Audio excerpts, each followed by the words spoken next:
Hola a todos, nos encontramos nuevamente. Sabemos que el derecho de la salud nos obliga a brindar en la medida de los recursos disponibles las condiciones, prestaciones y bienes necesarios para lograr el más alto nivel posible de salud, mediante acciones positivas a través de un rol activo y no de mero espectador. En esta última charla hablaremos de uno de los servicios de salud que permite ser accesible a todos nuestros pacientes dentro de la jurisdicción, que es la derivación de las muestras para que no sean ellos los que necesiten trasladarse para realizarse los distintos estudios, sino que los laboratorios de la red se encarguen de conseguir el lugar donde se realiza la práctica y la recepción de los resultados.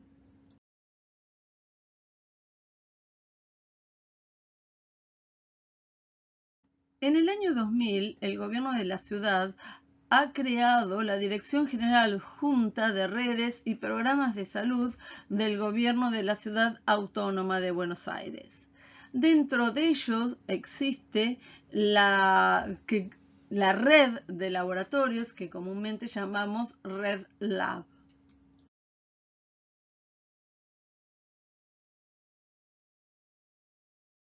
Objetivos que tiene la Red Lab del traslado de muestras también está para el reconocimiento entre los profesionales, asegurar la comunicación entre todos los efectores, establecer normativas y consensos, por ejemplo, las distintas redes no es solamente la red central de laboratorios, sino hay redes de cada uno de los sectores que corresponden a un laboratorio. Tendremos la red de hematología, la red de química y la red de urgencias y así sucesivamente. Y cada uno trabaja para generar consensos o normativas como, por ejemplo, unificar las condiciones de toma de muestra. También permite asegurar la accesibilidad de los pacientes a través de la complementación de las prácticas, que es un poco el objetivo de esta charla.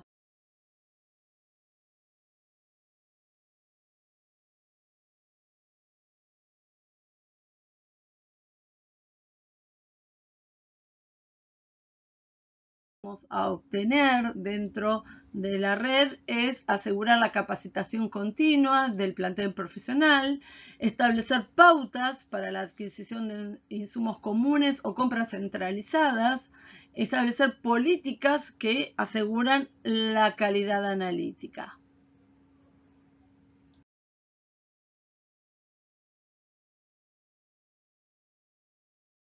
La red de laboratorios se maneja bajo un principio solidario de garantizar la equidad de pacientes, es decir, que todos los pacientes tengan derecho a hacerse cualquier determinación. Además, también nos permite optimizar recursos humanos y materiales. A ver, por ejemplo, si se solicita una determinación con muy poca frecuencia, tienen que pensar que los kits de reactivos que nosotros utilizamos vienen para varias determinaciones y con una determinada fecha de vencimiento. Esto provocaría que al no ser una práctica frecuente, existiría un descarte de reactivos porque se vencen antes de ser utilizado todo el kit completo.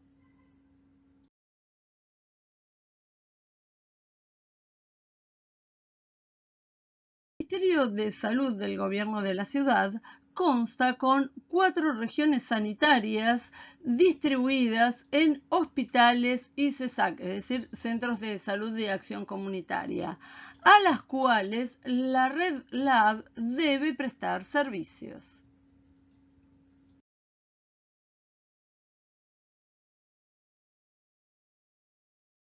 De la ciudad tenemos 65 laboratorios distribuidos en 35 hospitales.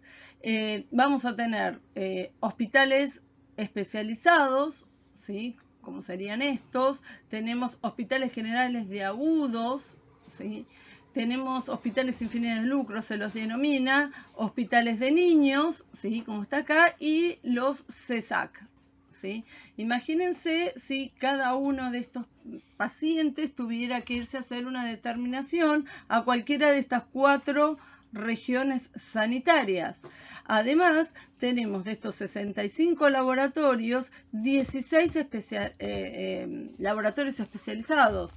Entonces, calculen que entre todos llegamos a hacer a más de 500 analitos.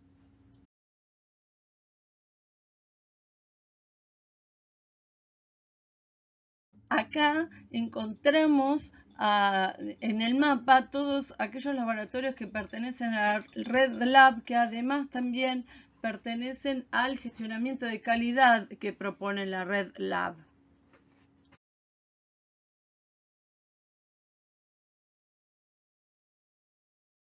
Como dijimos antes, la Red Lab tiene 65 laboratorios distribuidos en 35 hospitales que atienden aproximadamente a 25.000 personas por día. Estos sobre todo son datos prepandémicos, así que lo más probable es que ahora haya aumentado esta estadística. De las cuales de estos 25.000 personas son derivados 8.000 personas por día. Quiere decir, por lo tanto, que hay más de 20 millones de prácticas anuales. Si nosotros tuviéramos que hacer que estos pacientes tuvieran que ir a cada uno de estos centros que vimos en las 4 regiones sanitarias, veríamos no solo la falta de eficiencia y de eficacia para el diagnóstico y tratamiento del paciente, sino el mal servicio que le estaríamos brindando a nuestros pacientes.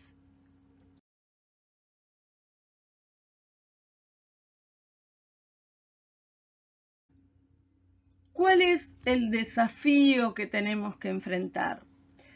Si consideramos que la Red Lab fuera un solo gran laboratorio, surge la necesidad de poder armonizar la calidad de este servicio. Entonces, las derivaciones tenemos que tener en cuenta todas las condiciones preanalíticas, el traslado, la recepción de muestras, el envío de resultados, el gestionamiento de todo esto. Entonces, siempre que se plantee una derivación de muestra, el médico tiene que tener en cuenta que el laboratorio derivante no puede modificar las condiciones ni los tiempos del hospital receptor. Por lo tanto, debería analizar si el retraso que lleva a obtener el resultado de esa determinación es adecuado y aplicable para la toma de decisión médica. En un futuro, cuando esté funcionando en su totalidad el SIGEO, es decir, el sistema de gestión hospitalario, esa dificultad seguramente va a estar superada porque aparecerán casi directamente los resultados simultáneamente una vez que lo realice cada laboratorio, pero mientras tanto hay que evaluar la utilización de este servicio para optimizar los recursos, llevar un control de qué necesidad hay de hacerlo con tanta frecuencia, porque nos suceden casos en donde, por ejemplo, una solicitud de testosterona no se la permiten hacer al mismo paciente el hospital receptor cada 15 días.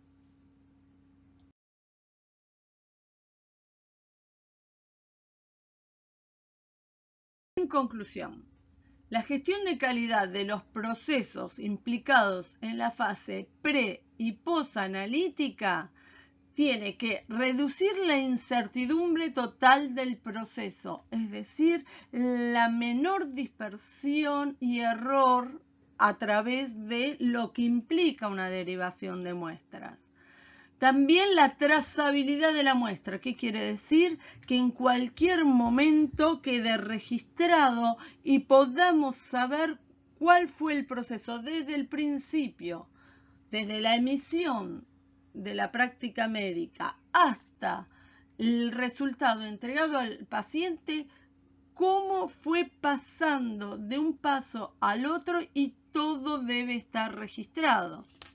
Y obviamente garantizar la calidad del resultado omitido por el laboratorio receptor gracias a toda esta trazabilidad de la muestra y esta reducción de la incertidumbre del total del proceso.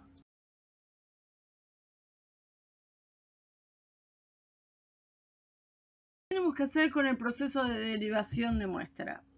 Vamos a tener que tener en cuenta primero las características del material biológico y también si hay laboratorios centrales y especializados, como dijimos antes. La finalidad que tiene la Red Lab es que cada hospital o instituto en el traslado de muestras biológicas se considera como una unidad operativa. ¿Y qué significa esto? Es decir, en los casos de haber secciones o especialidades descentralizadas, es decir, hasta hay algunos hospitales que están hasta en edificios distintos, respecto al laboratorio de análisis clínico central, sus encargados o referentes van a tener que coordinar y unificar el pedido del móvil para el traslado de muestra. Es decir, tiene que haber una única área para la recepción y entrega de las muestras biológicas y a los referentes que intervendrán en ese proceso de traslado de muestra biológica.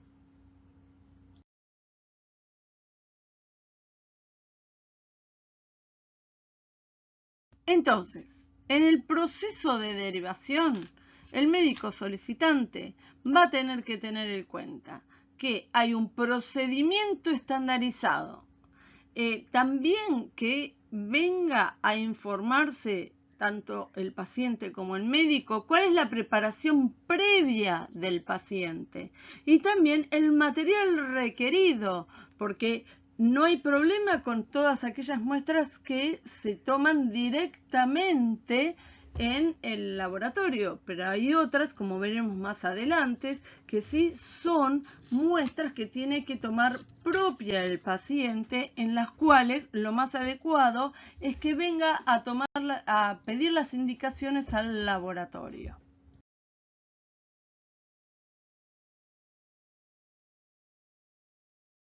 El laboratorio derivante, de acuerdo a la práctica solicitada, la muestra va a ser trasladada en ciertas condiciones para la viabilidad del analito a determinar. También tiene que haber una preparación general del embalaje para el transporte de muestras, ¿sí? En general se llama un sistema básico de embalaje o embalaje triple, donde vamos a ver que tenemos, por ejemplo, como muestra el gráfico acá, un recipiente primario, que es el recipiente que contiene la muestra, cuyos tubos o frascos deben tener tapa hermética, rotulados con etiquetas adhesivas, ¿sí? Con nombre completo del paciente, fecha de obtención de la muestra y obviamente que concuerde con los datos del formulario. Después podemos tener el embalaje o envase secundario, que es un embalaje hermético, impermeable y duradero, que encierra y protege al recipiente o a los recipientes primarios, ¿sí? Por ejemplo, puede ser un frasco de plástico con tapa de rosca, también hay recipientes metálicos con tapa hermética, bolsas de derivación con cierre hermético, ¿sí? Se pueden, como les dije antes, colocar varios recipientes primarios envueltos en un mismo embalaje secundario, pero se deberá usar el suficiente material absorbente en caso de que haya rotura o fugas, ¿sí?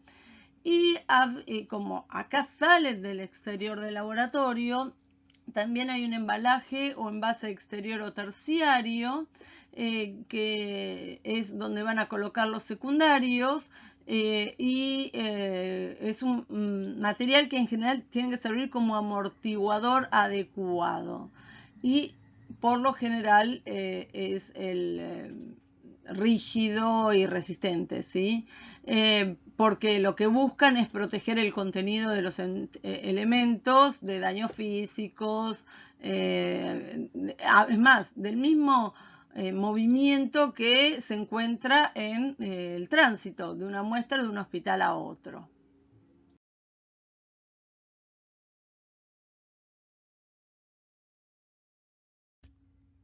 Como dijimos, también tenemos que tener en cuenta en la fase preanalítica de la derivación de la muestra la documentación.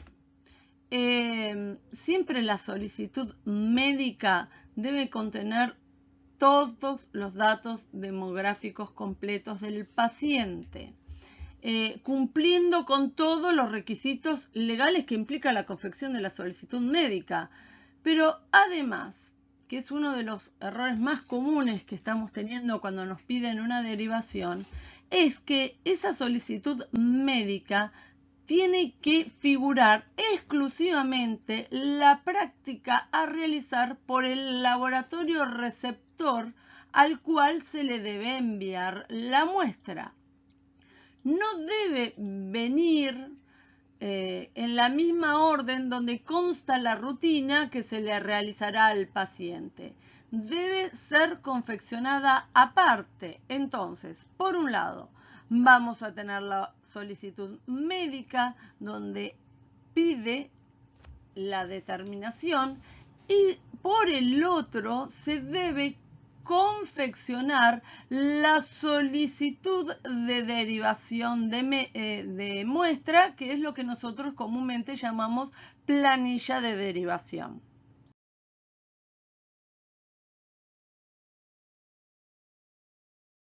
¿Cómo se confecciona esta planilla de derivación? Lo primero que tiene que figurar sería el hospital remitente. En nuestro caso sería Hospital María Curie, Laboratorio Central. Después tenemos que poner los datos del hospital receptor, por ejemplo, Hospital Durán. ¿Y a qué sección tendría que ir? Que sería el laboratorio receptor, por ejemplo, endocrinología. Después se va a establecer la fecha de envío y horario de salida desde el laboratorio derivante y también la fecha y horario de ingreso al laboratorio receptor para la correcta trazabilidad de las muestras. Que esto también va a estar relacionado con los formularios que se le va a llenar a la empresa de transporte de muestras.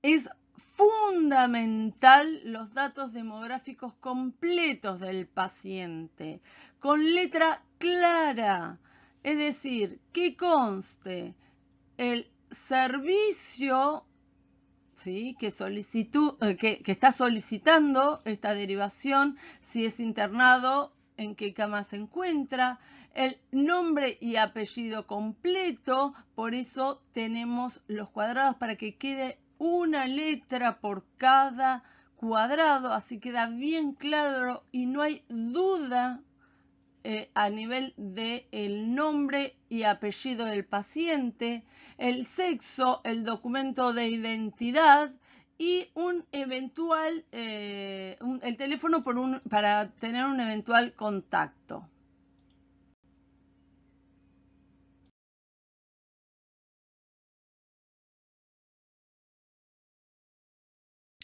Bueno, también en la planilla de derivación no puede faltar los antecedentes clínicos. El laboratorio receptor, de acuerdo a su protocolo, va a considerar si se realiza o no la práctica. Después también tiene que figurar, ¿sí?, el motivo, ¿sí?, del pedido o diagnóstico presuntivo. También es fundamental poner en forma clara el análisis solicitado, la medicación, la firma y el sello del médico solicitante, ¿sí? También se le pide el mail para el envío de resultados, ¿sí? Sea por vía sea por vía virtual, por un medio electrónico o por correo interno, ¿sí? Por eso dice datos para envío, consulta o comunicación de datos, y tiene que ser infaltable la fecha de derivación, ¿sí? Acuérdense que tenemos que mantener la trazabilidad de la muestra, saber en dónde está a cada momento.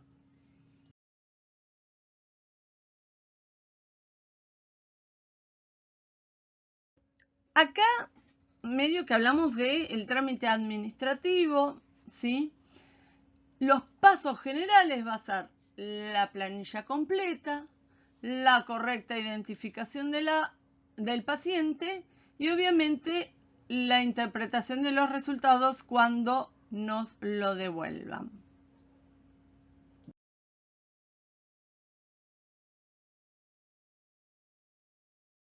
Acá nos faltó hablar de un dato muy importante, que es la factibilidad del pedido de resolución. Es decir, por eso sí o sí, previamente, antes de tomar la decisión de decirle al paciente de hacer un estudio, hay que ver si es posible hacer esa determinación, si está dentro del listado de pruebas disponibles dentro de la red lab del gobierno de la ciudad. Para eso nosotros podemos consultar lo que ven ahí el link, que es el Dropbox de transporte de muestras.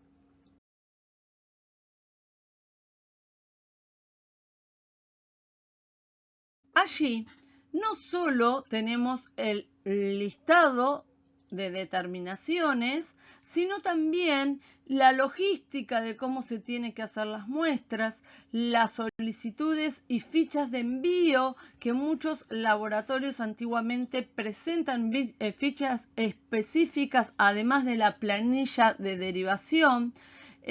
Por eso acá también, por ejemplo, tenemos aparte la ficha de micología.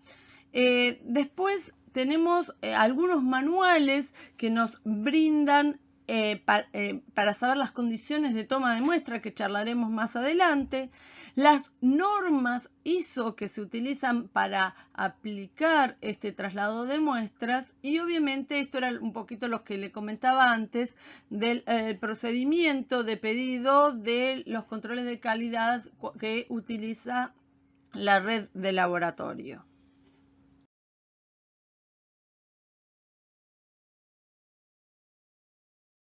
Dentro de nuestras planillas del Dropbox, para saber la factibilidad del pedido, nosotros tenemos el listado de determinaciones que hace el gobierno de la ciudad, y los probables laboratorios, ven que están divididos en las regiones, como hablábamos antes, las 4 regiones, ¿sí? Que, por ejemplo, los que están en rojo me están diciendo que en este momento no están realizando la determinación. Si bien tienen el servicio, puede ser, por ejemplo, una de las grandes problemas que estamos teniendo es la falta de entrega de reactivos por nuestros proveedores. Los que están en celeste son aquellos donde previo a mandar una muestra hay que comunicarse con ellos para ver si lo van a aceptar o no. Los que están en blanco, obviamente, son aquellos que reciben directamente la muestra. Entramos a nuestra planilla, vemos que lo están recibiendo, por ejemplo, el ácido valproico, el Hospital Álvarez, la podemos enviar directamente sin hacerle la consulta.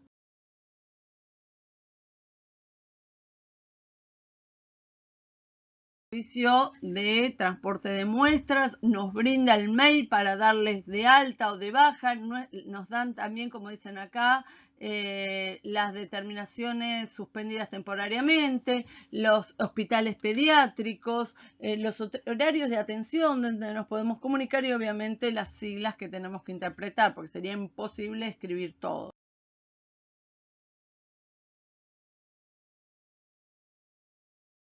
cualquier dificultad, también la Red Lab nos permite dar los datos, ¿sí?, de los responsables del laboratorio o de la sección a la cual tiene que llegar cada una de las determinaciones, el mail donde recibirlos, ¿sí?, y los teléfonos. Es decir, que hay varias maneras para tratar de resolver si se puede enviar una muestra o no, a la vez de también reclamar resultados cuando ya ha sobrepasado el tiempo estipulado al envío de resultado por el laboratorio receptor.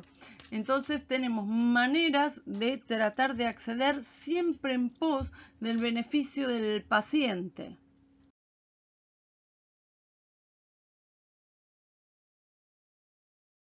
Comenzamos hablando que teníamos que tener en cuenta la preparación del paciente.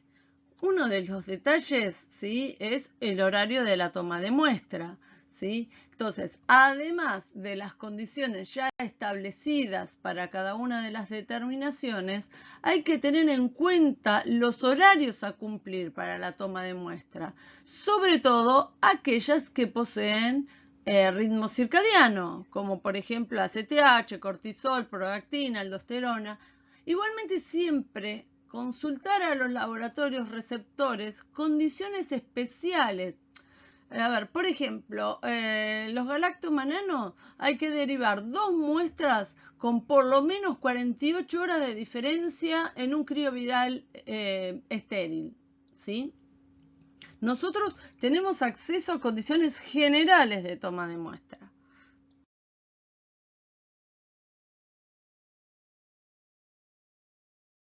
Cosas que tenemos que tener en cuenta en la preparación de la muestra son tener en cuenta las muestras lábiles, por ejemplo, como pueden ser las catecolaminas, ácido mandélico, actividad de la renina plasmática, aldosterona, paratormona, CTH, calcitonina, cortisol en saliva, hormona antidiurética, osmolaridad plasmática y urinaria, péptido C, homocisteína, TRAB. Por ejemplo, en el caso de ACTH, ADH y PTH o renina, la extracción se debe hacer en un tubo de EPTA en frío, centrifugar en frío, separar el plasma y congelar. Y debe ser derivado y trasladado con el plasma congelado.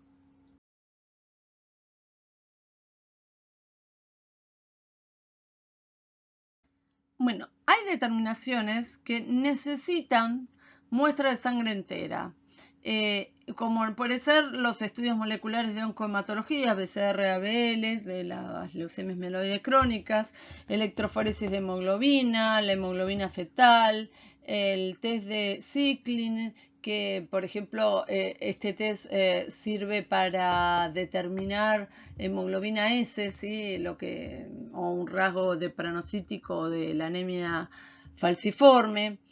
También hacer fragilidad globular o el 3 de Bremer, que es el que me ayuda a determinar la deficiencia de glucosa 6-fosfato deshidrogenasa. Y en estas muestras, ¿sí?, la extracción se debe hacer en tubo con EPTA, con un volumen sugerido de 5 mililitros de sangre entera. La fragilidad globular y el 3 de Brewer tiene que ser con sangre parinizada. La conservación y el transporte tiene que ser refrigerado.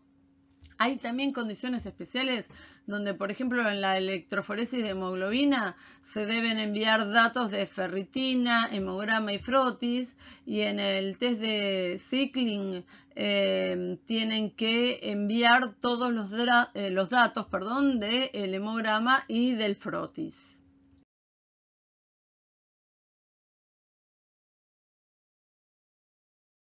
Hay otras determinaciones que necesitan muestras de plasma citatrado o pobre en plaquetas, como puede ser el anticoagulante lúpico, el antitrombina, el cofactor de ristocetina, la determinación del dímero D, cualquier determinación de cualquier factor de coagulación, los PDF o productos de degradación de fibrinógeno, proteína S y proteína C, en donde la extracción tiene que ser en un tubo con citrato con un volumen sugerido de 5 mililitros de sangre entera. Hay que centrifugar el tubo durante 10 minutos a 3.000 o 5.000 revoluciones por minuto, separar el plasma en tubo plástico y enviar al laboratorio antes de las 4 horas. Entonces, por eso lo ideal es que se haga la extracción de la muestra en el día del retiro de la muestra en el hospital derivante y refrigerar. ¿Qué quiero decir con esto? Es decir, se solicita el día previo a la unidad de transporte, de traslado, que vengan a retirar la muestra, que en general viene en 24 horas, es decir, al otro día, que eso después también lo vamos a hablar. Y ese mismo día se saca. En caso que no pueda sacarse el mismo día en donde se va a trasladar la muestra, entonces, porque el tiempo de envío va a ser mayor, se tiene que frizar a menos 20 grados y obviamente enviarla frizada.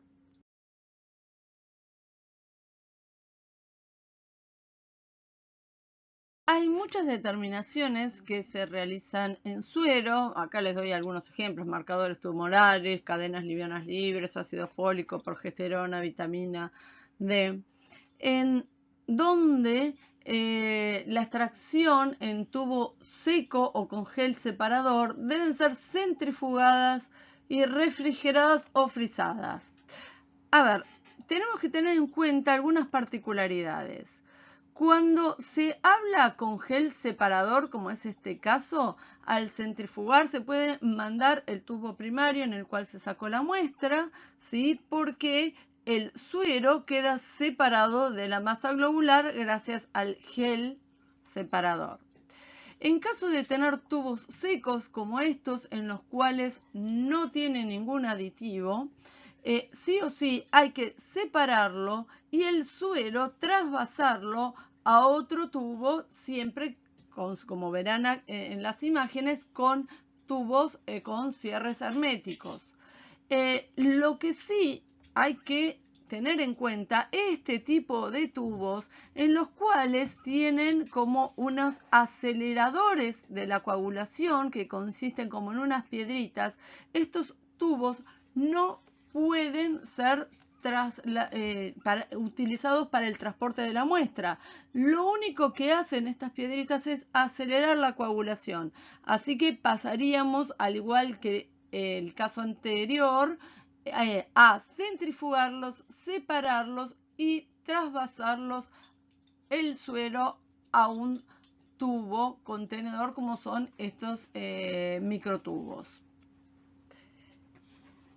Hay casos especiales, bueno, obviamente el traslado es refrigerado y hay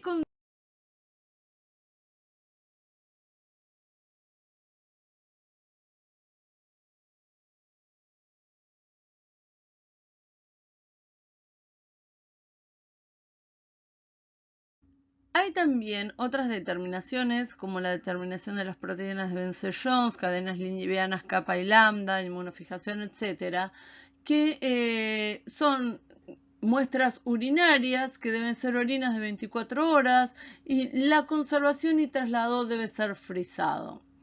Hay consideraciones especiales, tales como la derivación de ácido vanilmandélico o catecolaminas urinarias, es decir, la adrenalina, noradrenalina, de condiciones previas a la toma de muestra, como no ingerir café, té, chocolate, banana, etc.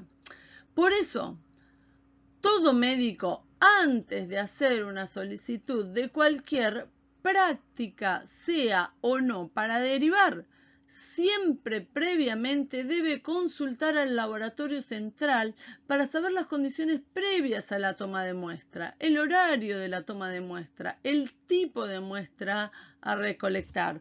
Porque si bien hay posibilidad de que muchas de las prácticas las realicemos en nuestro laboratorio o que nosotros podamos hacer la toma de muestra dentro de la red Lab, que a través de todos los datos del Dropbox que les mostré antes, les informamos para facilitar al paciente su propio diagnóstico, pero el mal traslado o la mala conservación de la muestra o la mala toma de muestra hace que esto dificulte, no rechacen las muestras, que posteriormente vamos a ver cómo.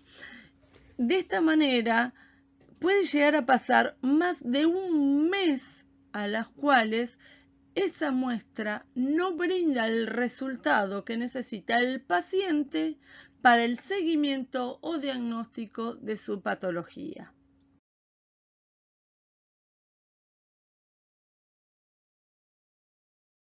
Hasta ahora, desde el punto de vista del laboratorio de Derivante, nos dedicamos sobre todo a todo lo que tiene que ver en cómo tomar la muestra o las condiciones de la muestra.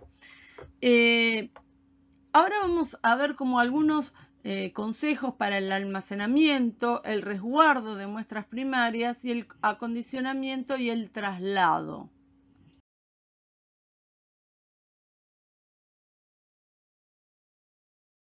Los que hablábamos antes serán cortos o largos según el posterior acondicionamiento que le vamos a realizar.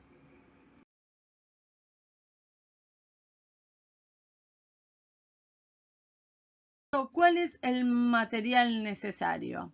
Bueno, acá tenemos tubos secundarios, acá tenemos los refrigerantes, acá tenemos tubos largos y tubos cortos, ¿sí? ¿Y cómo vamos a preparar, ¿sí? Para poder trasladar y conservar la muestra?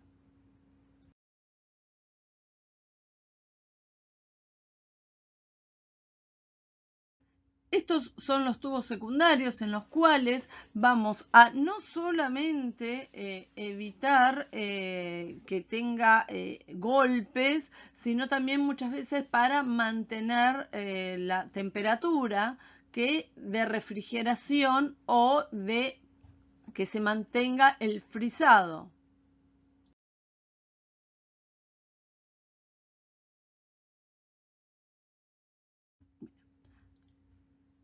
Acá tenemos cómo prepararemos el tubo primario y lo colocaremos dentro del tubo secundario. Este tipo de tubos en general fija bastante el tubo primario, queda casi inmóvil. Algunas personas también colocan material absorbente para que no haya derrames, que vamos a ver que si existieran derrames también tendrían que ser rechazados. Después vamos a ver algunas maneras de cómo mantener frisado, algunos truquitos como para mantener frisado la muestra. Posteriormente se mete el tubo secundario dentro de la bolsa de derivación.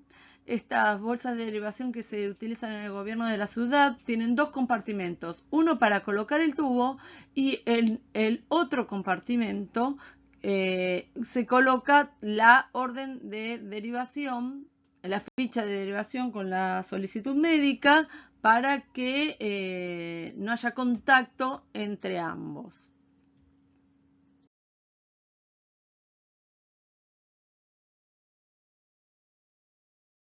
¿Cómo podemos realizar el acondicionamiento de muestras refrigeradas?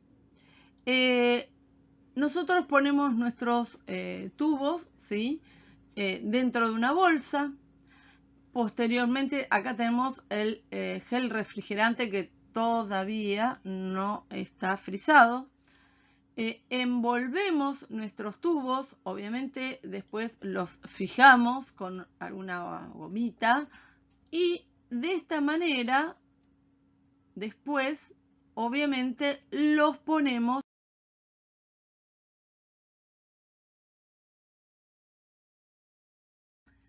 una vez que quedó frisada la muestra, ya se puede colocar dentro de la bolsa de derivación. Hasta el momento de traslado siempre tiene que estar mantenido en el freezer.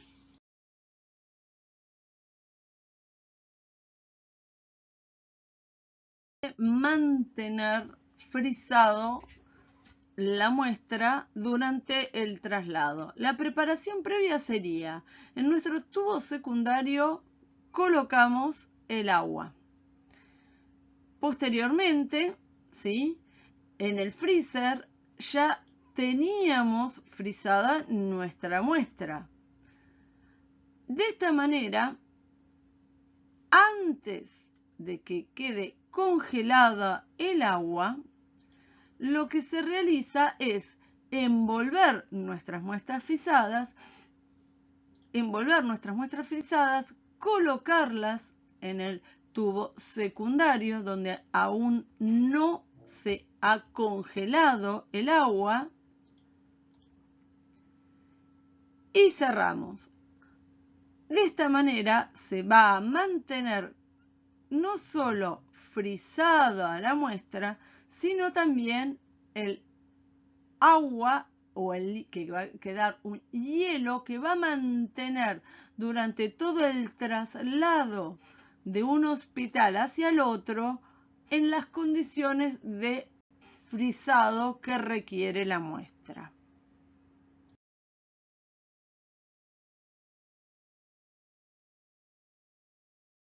Hasta ahora estuvimos hablando un poco de cómo preparar la muestra para ser trasladado. También es fundamental la identificación que va a tener que tener la bolsa de derivación, que sería nuestra bolsa terciaria. Hay cosas que pueden ir opcionales. Lo que nunca puede faltar es el hospital emisor, es decir, por ejemplo, podemos decir Hospital María Curie. ¿Y hacia dónde va a ir? Es decir, el hospital receptor, Hospital Durán, y si es posible colocar, si lo conocemos, sobre todo, por ejemplo, en el caso del Hospital Durán, a qué sector, a qué laboratorio tiene que ir, como es en este caso el laboratorio de endocrinología. Si va al freezer, si está la determinación, el etiquetado del paciente, eso es opcional porque eso depende mucho, ¿sí?, de si va una única muestra o varias. Obviamente, no lo dijimos, en todo tubo primario, como lo dijimos al principio, tiene que estar perfectamente identificado con todos los datos que ya establecimos previamente.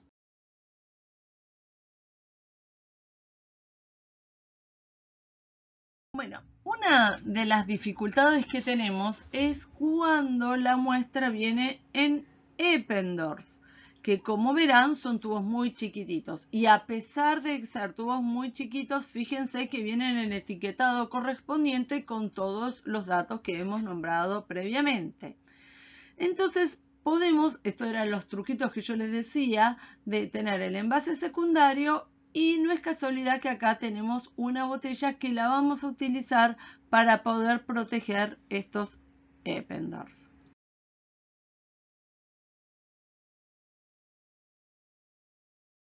Lo que tenemos que acondicionar es cortar la botella considerando la tapa, ¿sí?, al tamaño del tubo secundario.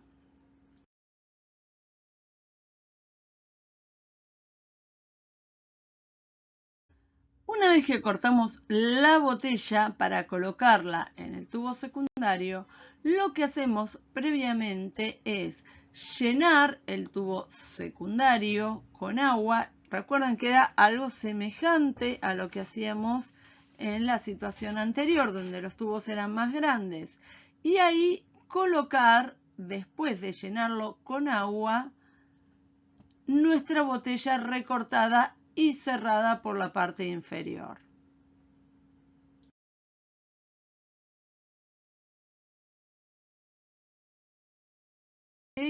Ya se encuentra congelada el agua donde nosotros preparamos con la botella, colocamos directamente los Eppendorf que tienen que estar dentro de una bolsa y lo que logramos, ¿sí?, es ubicarlo lo mejor posible dentro del frasco, cerrarlo perfectamente. Siempre hablo de cierres herméticos para que no haya derrame. Se mantiene todo esto igual en el freezer y lo colocamos en el envase terciario que es nuestra bolsa de derivación.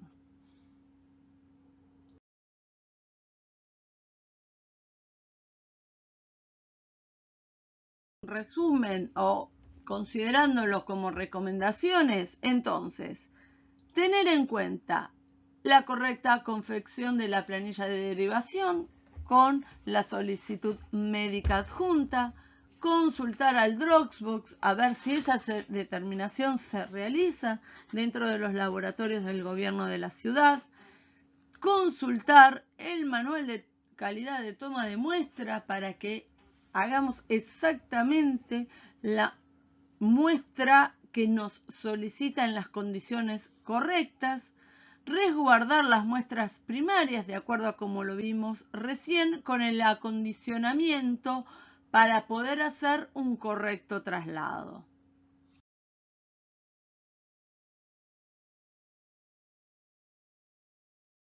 Bueno, volviendo al mapa donde aparecen las 4 regiones sanitarias y bueno, ahí también están marcadas las comunas a las cuales pertenece, la unidad de transporte de muestras biológicas para diagnóstico bioquímico y red de gestión de laboratorios, que depende de la Dirección de Redes del Servicio de Salud, siguen un cronograma de traslados preestablecidos, donde las muestras biológicas deberán retirarse de los laboratorios de análisis clínicos o de los, obviamente, de los hospitales e institutos también, ¿sí?, del gobierno de la Ciudad Autónoma de Buenos Aires, ubicados en la zona norte o en la zona sur, tomando como línea de referencia la avenida Rivadavia.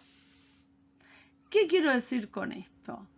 Tiene que haber una programación previa de solicitud de muestra porque de acuerdo a esto, las empresas concesionarias son para los laboratorios que se encuentran en zona norte o los laboratorios que se encuentran en zona sur.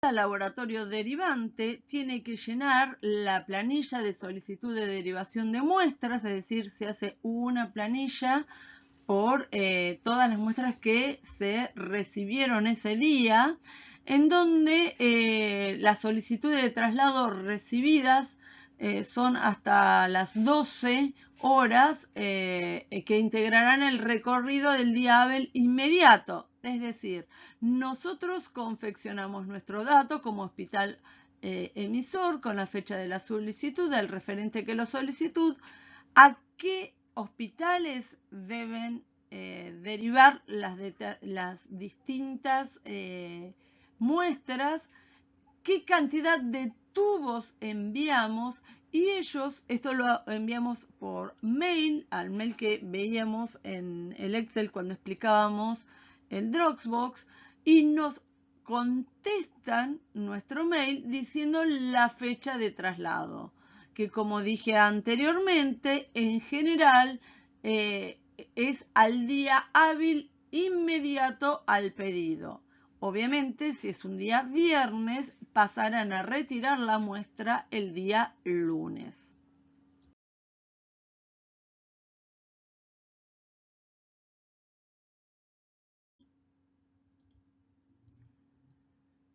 Con la lista de los traslados solicitados, el personal administrativo y de choferes de la unidad de traslado de muestras biológicas confeccionará día a día los recorridos que realizarán cada uno de los móviles involucrados en el servicio de traslado de muestras biológicas, teniendo en cuenta la región o zona a la que pertenece cada hospital remitente y cada hospital receptor. La hoja de ruta diaria se confeccionará en el formulario de traslado y cadena de custodia, que contendrá la lista de los pedidos de traslado de muestras biológicas y será el documento que registre la cadena de custodia. Acuérdense que desde el principio insisto en la trazabilidad de la muestra.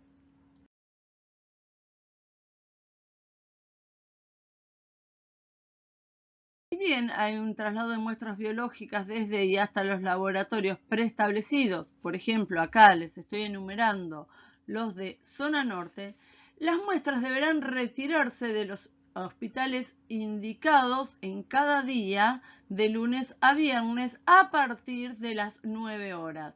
Las muestras son entregadas al laboratorio de análisis clínico del o de los hospitales según lo indicado en el cronograma de recorridos hasta las 13 horas del mismo día en que fueron retiradas de los hospitales o laboratorios derivantes.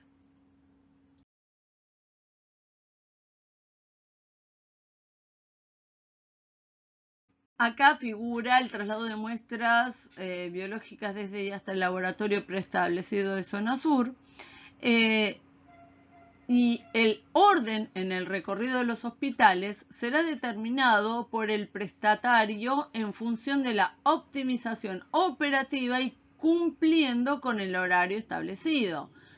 En el momento previo a retirar las muestras biológicas, el chofer deberá completar la planilla diaria del transporte por triplicado, con la identificación del servicio por el cual pasará a retirar las muestras.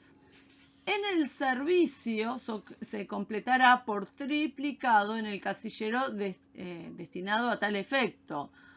El número total de tubos primarios que se entregarán, se debe dejar una copia firmada en el servicio que envían las muestras y llevarse la original y la copia restante firmados con la aclaración y firma y número de ficha municipal del referente que entregó la muestra. Y obviamente por el personal que interviene en el servicio que deriva las muestras. Cada vez que hablamos por triplicado es obviamente que es un papel carbónico en la cual quedará para la empresa, para el hospital, una copia para el hospital derivante y otra para el hospital receptor.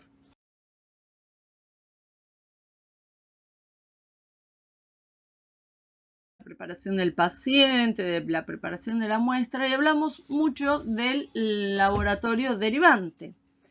¿Qué tiene que hacer el laboratorio receptor? El laboratorio receptor debe hacer el control antes de aceptar la recepción de la muestra.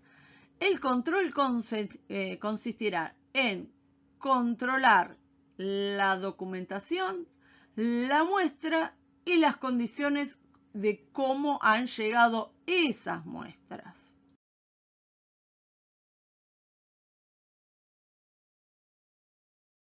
Como dijimos siempre, el laboratorio receptor, que va a ser el efector de esas muestras, tiene que mantener la trazabilidad. A ver, tiene que controlar, como dijimos antes, la documentación. Entonces, lo que tiene que ver que la solicitud sea clara y legible, coincidencia con el rótulo del tubo primario. Muchas veces nos pasa, igual después vamos a ver casos en donde no hay coincidencia. Con respecto a las muestras, si el envase primario está rotulado, si está sin rotular o tiene derrames, si hay ausencia de hemólisis. En las condiciones de refrigeración, traslado y almacenamiento, ver si el envase secundario está rotulado con el refrigerante en su interior, si la muestra está congelada o refrigerada según la determinación.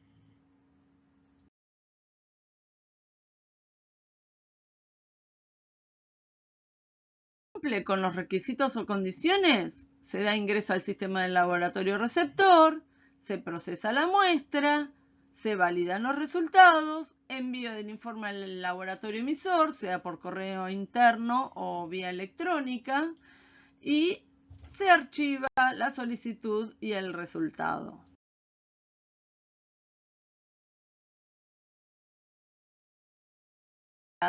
Que no cumpla con los requisitos o de documentación o de muestra o transporte y empaque.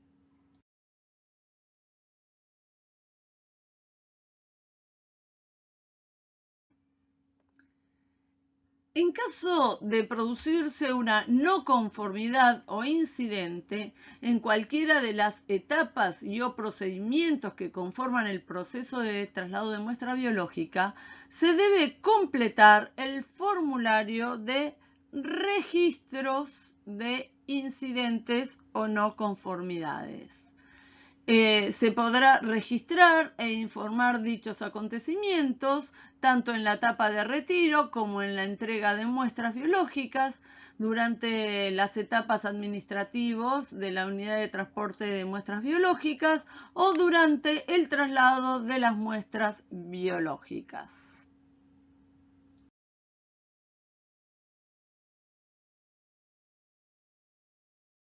Tenemos un ejemplo de motivo de disconformidad o rechazo por documentación.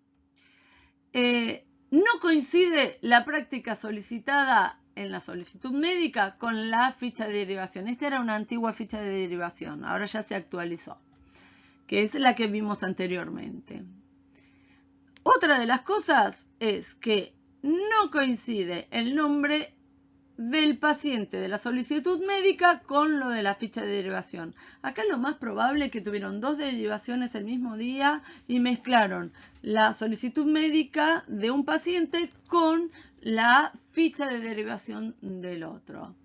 Y no solo hay que cumplir con la ficha, los requerimientos que pide la ficha de derivación, sino también la solicitud médica acompañante. Faltan todos los datos legales de la solicitud médica, el encabezado de la institución, el diagnóstico presuntivo, la firma y sello del médico. No hay que olvidarse que la solicitud médica tiene validez legal, es un documento legal.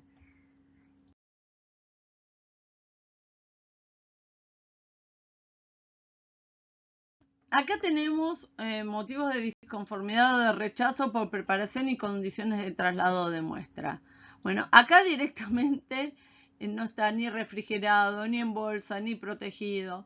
Acá ni siquiera la muestra está centrifugada. Este es un tubo de suero, no es ni con hepta o heparina o citrato. O que envían la muestra centrifugada directamente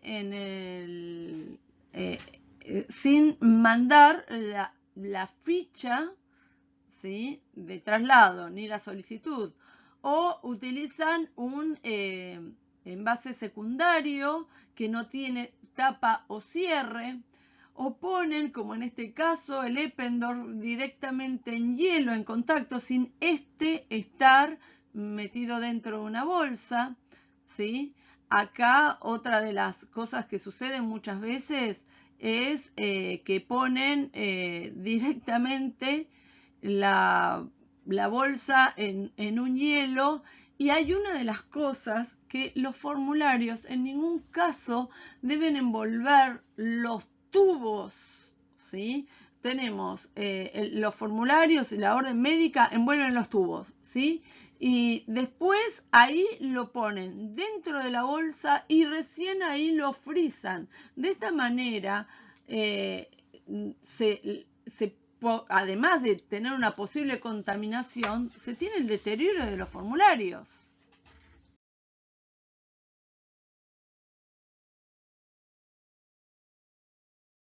Es la última charla del curso de la importancia del rol del laboratorio en el equipo de salud. Esta charla no tendrá autoevaluación, ya que la finalidad era explicar el servicio que brindamos, optimizar el servicio para los pacientes Y al tener todos los miembros del equipo de salud del hospital el conocimiento del paso a paso de una derivación de muestras, optimizar los tiempos, evitar errores y lograr lo mejor para el paciente. Solo queda el último esfuerzo, que es realizar el examen final, que será muy similar a las autoevaluaciones que fueron teniendo en cada una de las charlas. El 9 de diciembre recibirán el mail con todas las indicaciones, no solo para el examen, sino para la certificación, entre otras.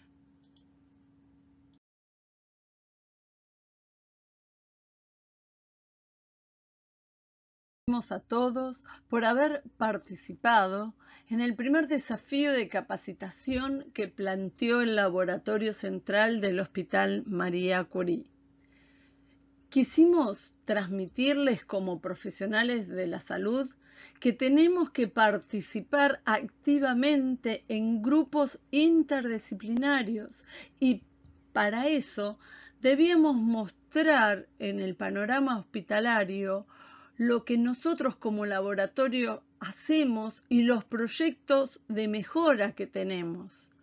Así ampliar entre todos con mayor eficiencia y eficacia nuestra verdadera meta y misión, que es la mejor atención a nuestros pacientes.